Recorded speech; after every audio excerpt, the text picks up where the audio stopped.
Election night in Korea. Live from Seoul. We are just moments away from getting the first exit poll information.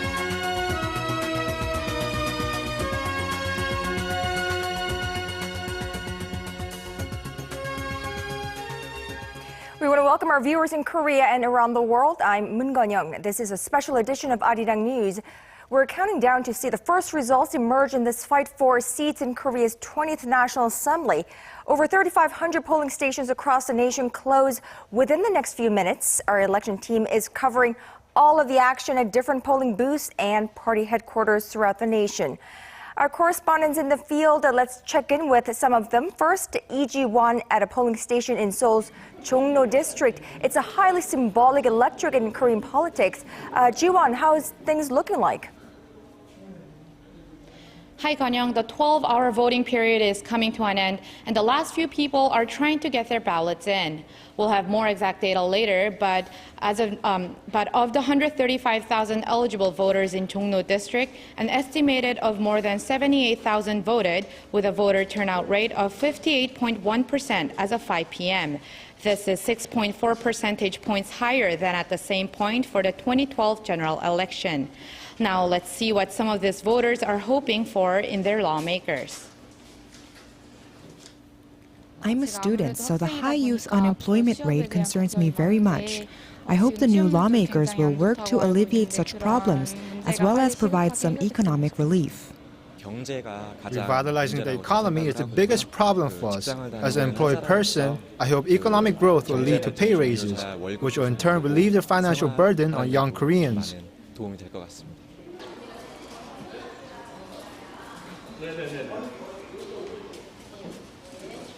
Of the 25 districts in Seoul, Jongno had one of the highest voter turnout rates, once again highlighting the political significance of the area. Now I just want to tell you briefly why Jongno is such a key district. 3 former presidents were elected as lawmakers here on the road to becoming president. It is also home to the presidential office of Cheongwade and the central government complex. And there is a fascinating matchup this year. Former Seoul Mayor Se-ryun of the ruling Saenuri Party is taking on the incumbent main opposition party candidate and political heavyweight Se-ryun. Those two are expected to duke it out, but 8 other candidates are also running here. With 10 candidates running, it is the most highly contested district in the entire country. Well, that's all I have for now. Back to you, Kanyang. Thank you, Jiwon, for that. Let's now turn to Kwon Jang-ho, standing by at the National Election Commission, keeping track of the latest turnout numbers around the country. Chang-ho, where does voter turnout stand as of now? Good evening, Ganyang. Voting was a little slow this morning as the bad weather seemed to keep the people away. But as the day went on, the rain went away, and the early voting figures were included in the 1 p.m. Turnout numbers. Those concerns faded away. The latest figures from 5 p.m. have a turnout of about 53.5%, which is over 4 percentage points higher than at the same time last general election in 2012. As the final rush of people to get their polling stations, turnout could push towards the 60% mark.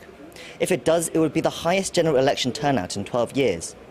Younger voters are said to have been a key difference this year.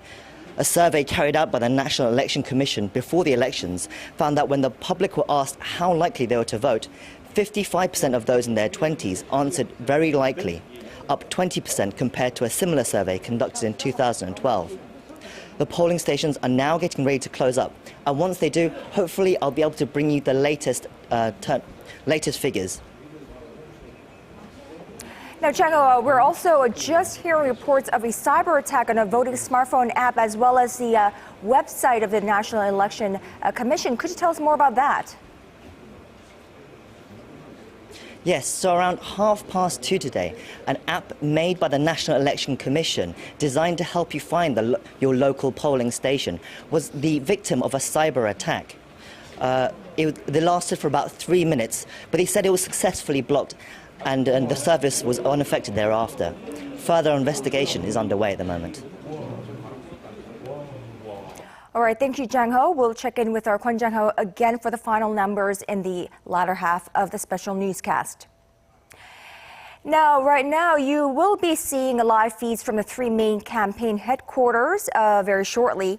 And you will be seeing three main live shots from the three main headquarters. Now, on the very left is the ruling Saenuri Party camp. In the middle is the main opposition, the Minjoo Party of Korea.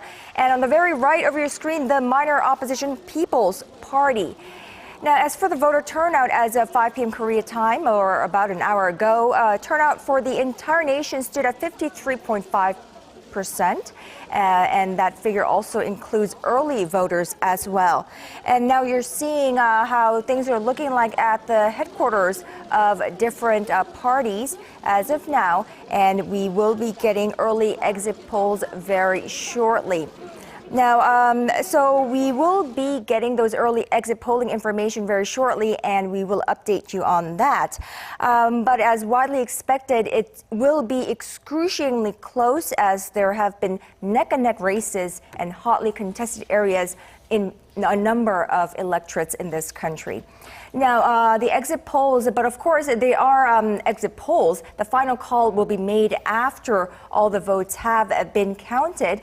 But by about 10 p.m. Korea time, we're expecting to see the results take a more concrete form.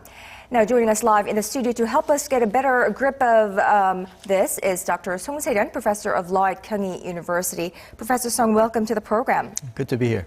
Now, so we have been getting reports of early exit polls. There are reports of numbers vary, of course, but reports of the ruling Saenuri Party gaining roughly 120 to 130 seats, and the main opposition, the Minjoo Party of Korea, roughly 100 seats, and the minor opposition People's Party, somewhere along the lines of 40. Now, I think that is in line with what expectation, anticipation, and predictions that were made before Election Day. Right. But I think the expectation was that the Saenuri will get higher numbers because of the splintered opposition party, and Kim Jong-un coming into the Minjoo Party did change a little bit, but in a lot of people's assessment, whether it will be effective and whether there will be a further reform after this election is over, that was extremely murky. So I think Saenuri would be extremely disappointed if it didn't get 150, and if 120 and 130 turns out to be the final number, I think they will be very disappointed. Right. As of now, as for early exit polls, the highest number that Saenuri could have gotten, according to the early exit polls, is 143. So I'm thinking, and you're thinking, that Saenuri Party will be disappointed as of now. Right, because that means that they cannot push forward any legislation. They needed 180 votes or the seats to push towards some of the measures because of the advancement of National Assembly law that was in effect. So even if they can collaborate with other parties, if they cannot get to a significant majority or close to 170 or 80, probably we might be seeing the repeat of the vegetable National Assembly or the dysfunctional National Assembly that we have seen so far. Right, so 3/5 of the National Assembly seats, that's 180 that you were talking about, and those are the seats needed to introduce and pass bills in Parliament, and that is what the ruling Saenuri Party had wanted, but right now we were seeing a range of 121 to 143 as for the ruling party. As for the major opposition, the range of early exit polls is 101 to 123, so 101 and 123. How does that work for the major opposition? For the Minjoo Party, of Korea. that is a great success for them, because they were expecting they will not get even the 100 votes because of the kind of things that they've gone through internally, fractions, and also the People's Party splintered away.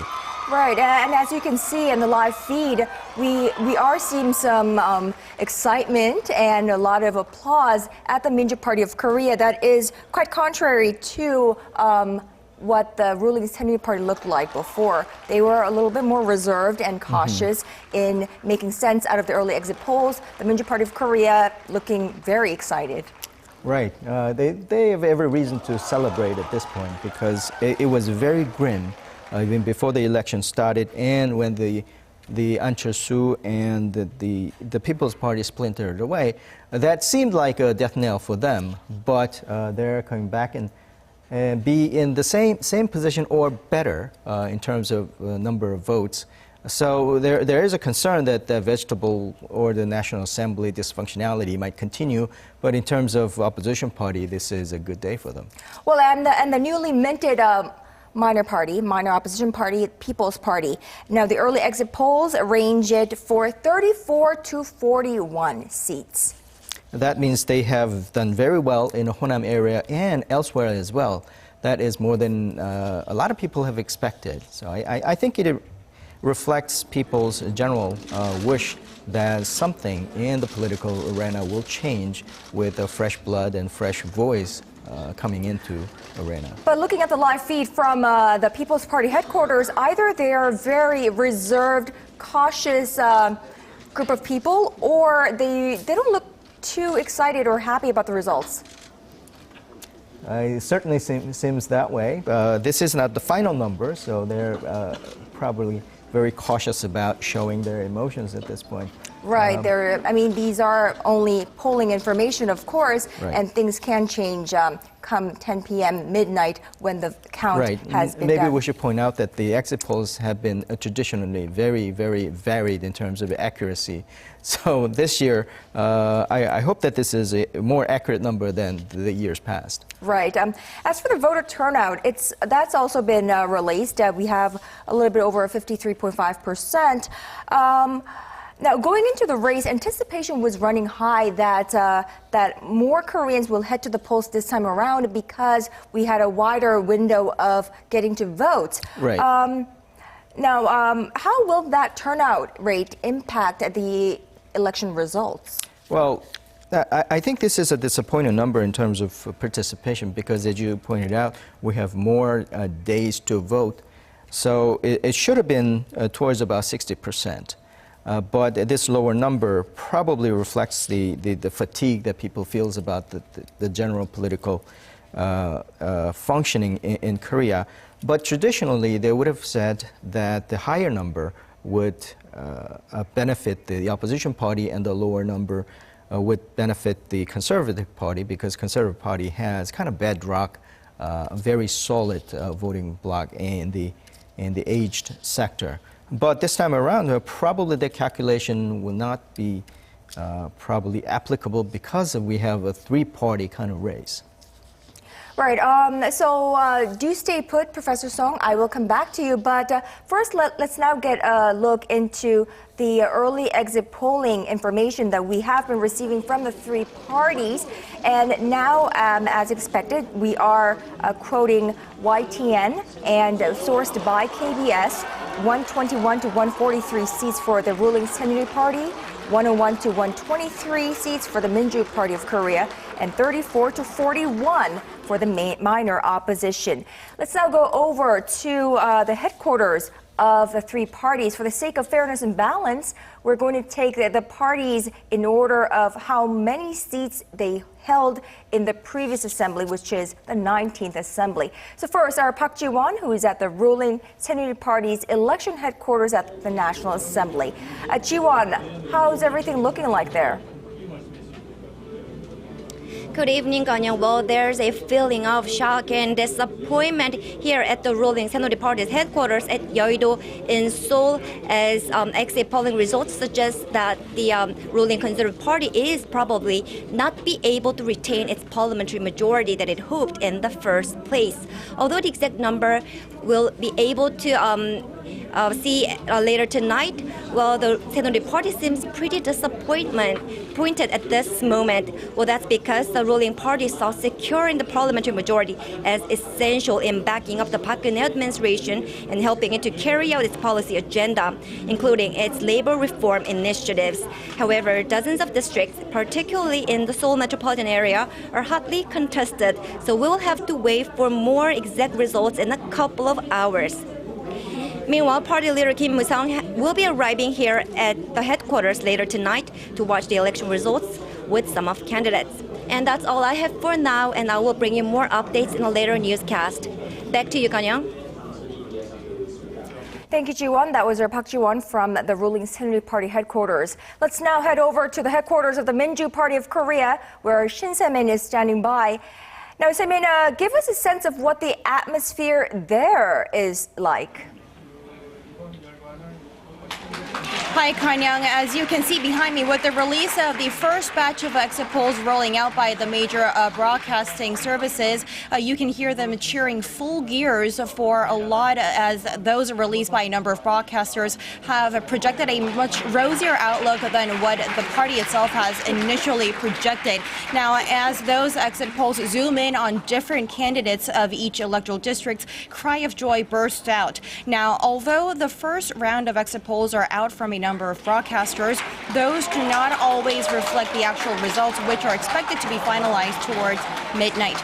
Now, with the tension still mounting and with the cries of cheer, the interim leader of the party, Kim Jong-un, has arrived minutes before the polls closed, joining a number of candidates and leadership of the party gathered in front of some 10 monitors set up. Now, the party went into this election hoping to win about 100 seats in the 300-seat assembly, with most of the party's attention on the liberal stronghold of Jeollado provinces. Now, the region has recently been considered a contested battleground, as two opposition parties, the Minjoo Party of Korea and the People's Party, has been battling on. Now, the party is also eyeing the outcome of the Seoul metropolitan area, which contains nearly half of the entire electoral districts. Back to you, Kanya. Thanks, Se-min. We will connect back with you throughout the night. Now, another party where anticipation must be running high. Myung-gil joins us from the minor opposition People's Party headquarters in Seoul. Myung-gil, having a correspondent connecting with us at a third-party office, not a familiar one for me. How are things looking there at the newly minted party? Well, hello, Kanyong. People's Party co-leader An Chol-soo arrived at the party's headquarters just a few minutes ago, right after the polls closed at 6 p.m. Co-leader Chun Jung-bae is at the party's Gwangju office and will stay there to watch the election. Results come in with candidates running in the area.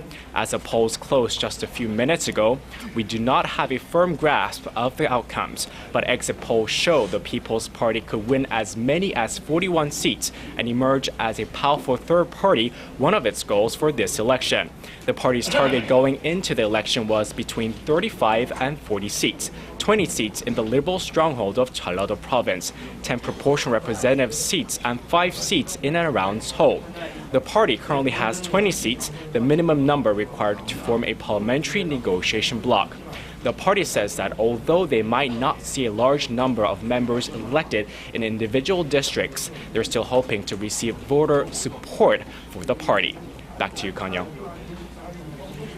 Thanks, Myung-gil. As we've mentioned, we should have a clearer picture of how Korea voted later tonight. A special election coverage at 8 p.m. Korea time and our election special of News Center at 10 p.m. Korea time. So be sure to catch that as the results start filtering through. Now let's go ahead back over to Kwon Jang-ho at the National Election Commission to see whether a final turnout figure has been announced. Jang-ho, do we have a final tally? I'm afraid we don't yet, Kanyang. We don't have the final turnout numbers yet. We've only got the 5 p.m. numbers. I think an announcement will be made soon. But for now, the latest figures at 5 p.m. was a turnout of 53.5%, which is over 4 percentage points higher than at the same time last general election, 2012. It's not quite clear yet if they'll reach the 60% mark, but even if it doesn't, it would be the highest general election turnout in 12 years. The polling stations are getting ready to have now closed, and I'll hopefully be able to bring you a further turnout later on. All right, Kwon Jang-ho, it's been traditionally true that we would be getting a turnout rate, a final tally by this time after the election, but this year around we do not yet, and we will go back to our Kwon Jang-ho for that final voter turnout rate later in the newscast. Now that the polls have closed, the fate of the candidates and the parties have left at the polling stations, and now the ballot box is en route to 253 ballot counting centers around the country to be totted up. The boxes, of course, tightly sealed and under strict security. Our Kim Minjoo joins us live from one of the counting centers in Seoul. Minjoo, I know it's very early in what will be no doubt a very long night where you are. How are things looking? Kanyang, all of the sealed ballot boxes are now being delivered to their relevant counting stations as we speak. Now, here at a counting center in central Seoul, counting hasn't begun just yet, so it will be a while before I can give you some numbers. Like you said, the election workers here have a long night ahead of them as they will be busy counting the ballots into the wee hours of the morning. Now, the National Election Commission expects the final results to be out after midnight on Thursday local time, but we will have an idea of who is in the lead at about 10 p.m. today, when about 60 to 70% of the votes will have been counted. Now, for regions where the races are tight, the candidates will have to sit tight for a little longer than that. Now, on to how the ballots are counted. The boxes are sealed with a hologram sticker to prevent fraud, and once they're open, the ballots will be placed in machines that will sort them by candidate and party. The machine will also pick out any ballots that have been damaged or marked unclearly. The ballots will then be counted again by election workers who will be overseen by observers to ensure the integrity and transparency of the counting process. Now, nationwide, there are about 59,000 people taking part in the counting process at 253 counting stations. Back to you, Kanyang. Thanks, Minjoo. Our Kim Minjoo will be joining us all throughout the night with the counting numbers from the center. Now you're watching our special edition of Arirang News on this election night in Korea. And live in the studio with me is, of course, Dr. Se-ryun, Professor of Law at Kyung Hee University.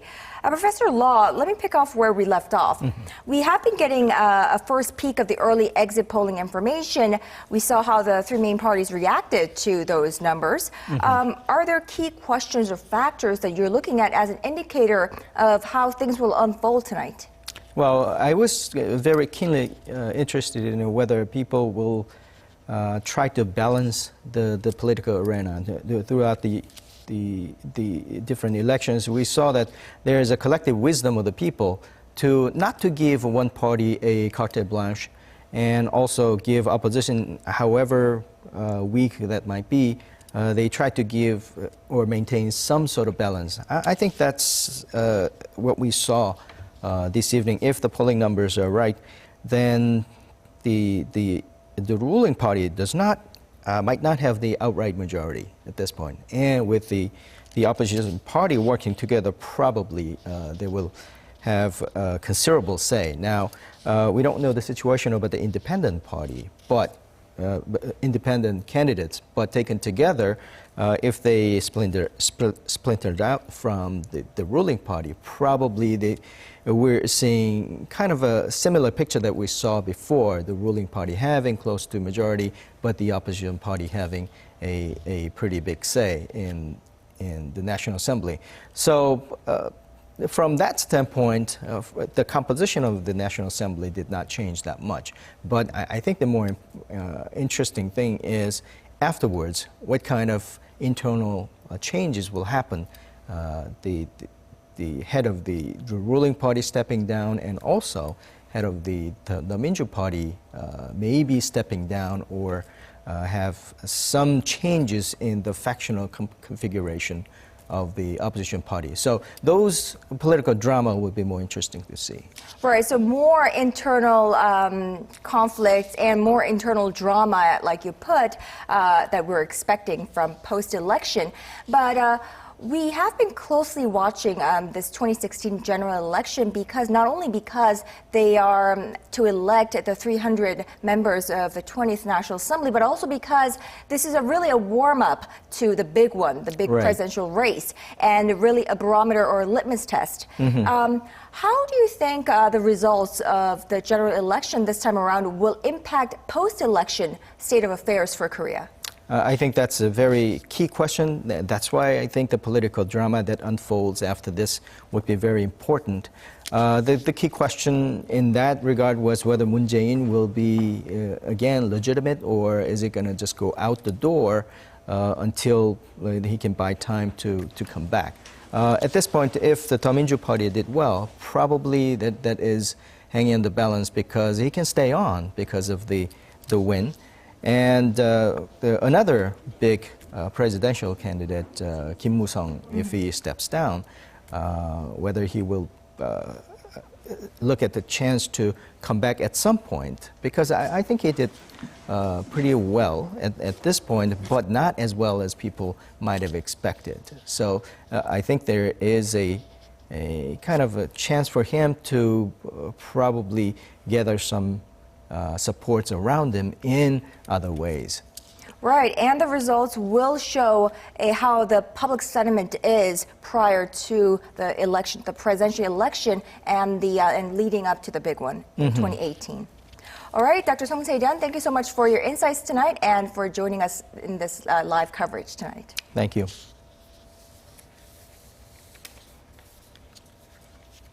And now we have, what do Koreans want in their next leader, and what were they looking for when they went to cast their ballots earlier today? Take a look. 상대방의 당에 대한 어떤 그 비난 같은 것도 아직 좀 남아있는 것 같아요. 그게 좀 없어졌으면 좋겠습니다. 서로 양보해서 이게 국민들한테 좋은 거라면 이걸 갖다 합리적으로 해달라는 얘기지. 아이 키우기 좋은 동네가 됐으면 좋겠다는 좀 대표님께 당선되시는 분한테 그런 거 좀 부탁드리고 싶네요. 네. 우리 동네 발전을 위해 여러 가지 공약들을 내세우셨는데 임기 4년 동안 그런 부분들을 잘 지켜주셨으면 좋겠습니다.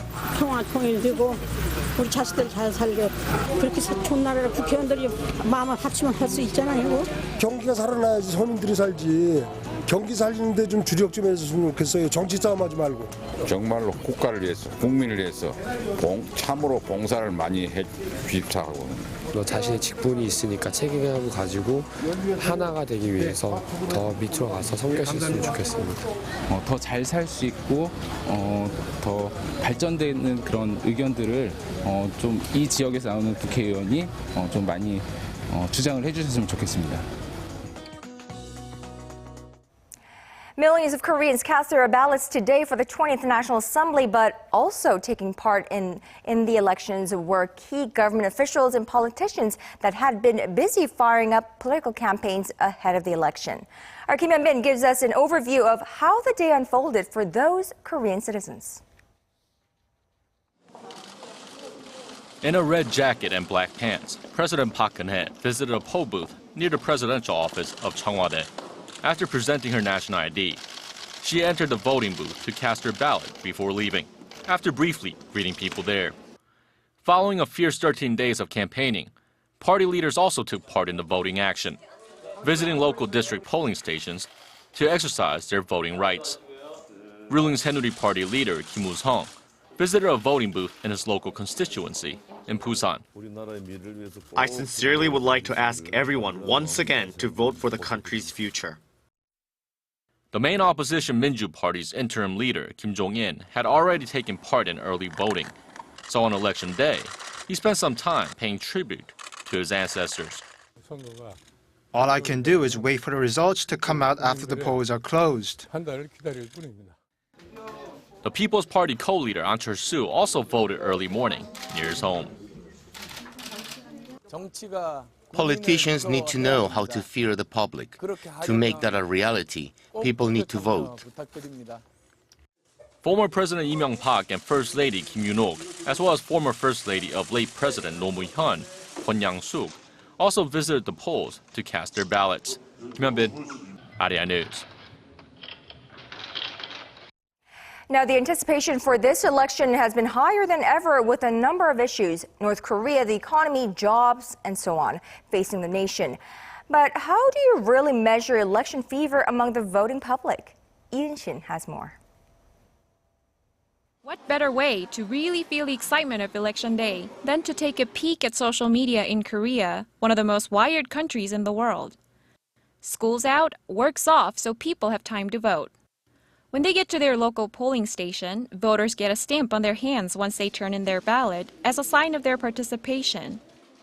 Pictures of the stamps are currently trending on websites like Facebook and Instagram. As you can see, from college students to much older people, people are posting their photos on social networks. As for the trending hashtags on Twitter today, you guessed it, expressions like vote now, I voted, or done are burning up the sites as we speak. And people aren't just saying it with words and pictures. They're also posting cartoons and short movies created by popular local artists that encourage citizens to vote. Celebrities are also joining the fun. Their websites show everything from lighthearted photos of them posing in front of polling stations to more serious messages like, "You don't vote, you don't complain," meant to convey the importance of voicing their opinion by voting. With so much excitement coming from all around the country, it seems the results are going to be just as widely discussed among voters tomorrow in what could be the next social media trend. Yin-shin, Arirang News.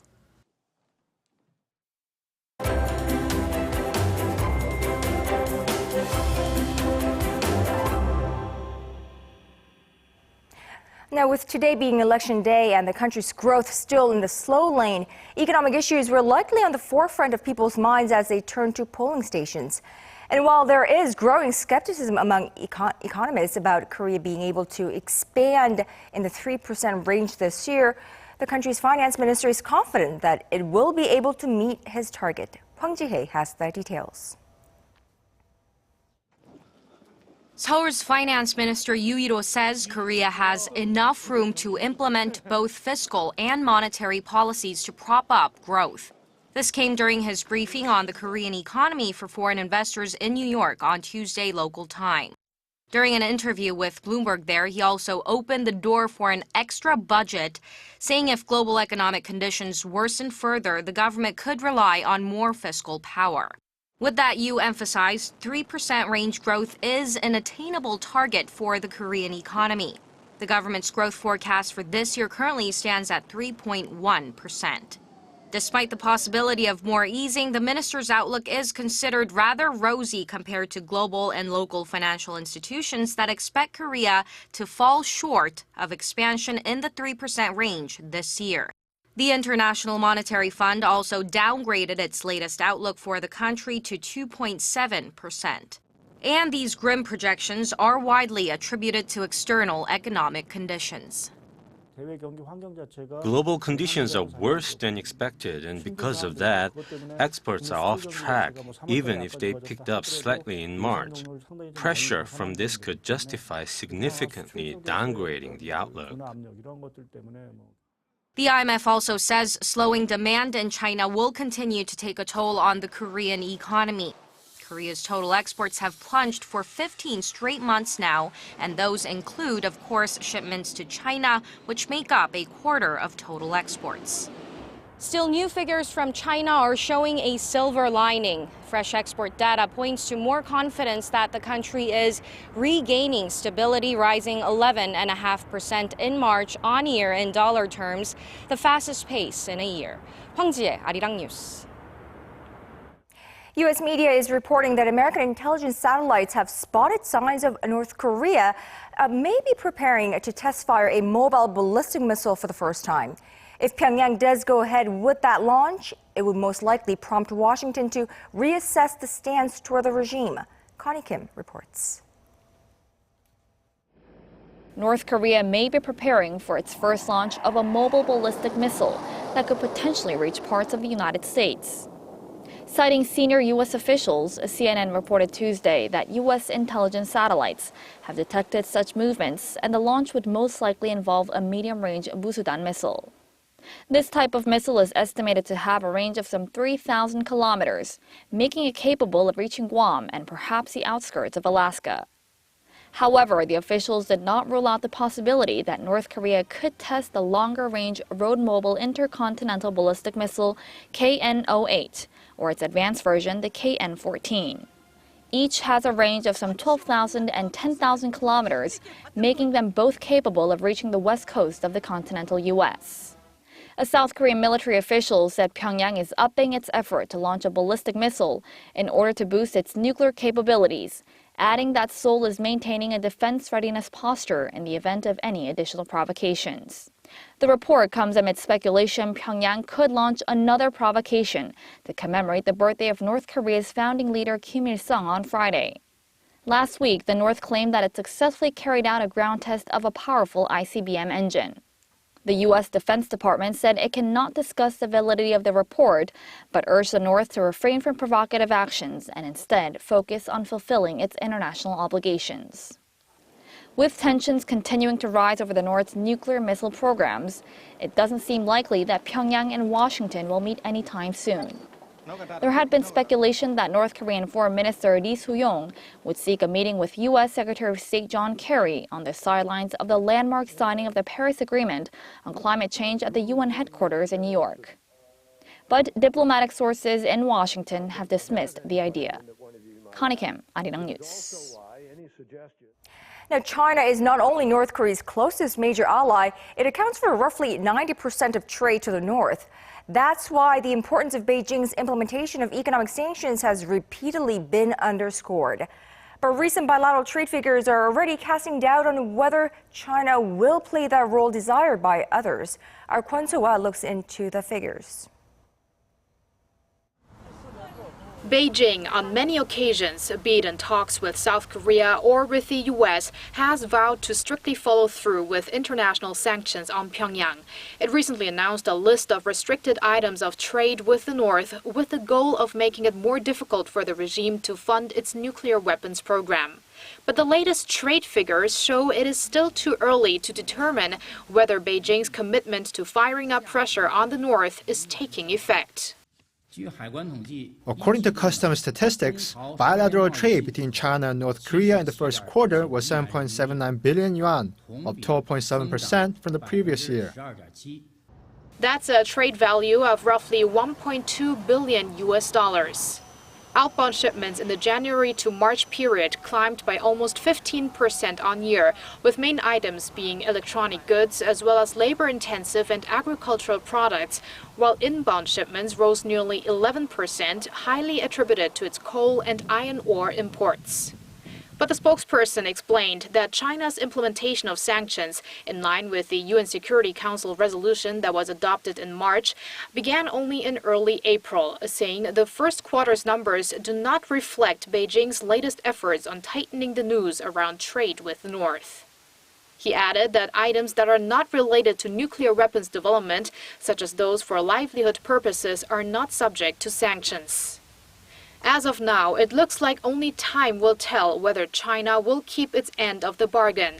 But experts add Beijing will likely take advantage of existing loopholes in UN sanctions, which is why skepticism prevails as people look ahead from the latest trade figures.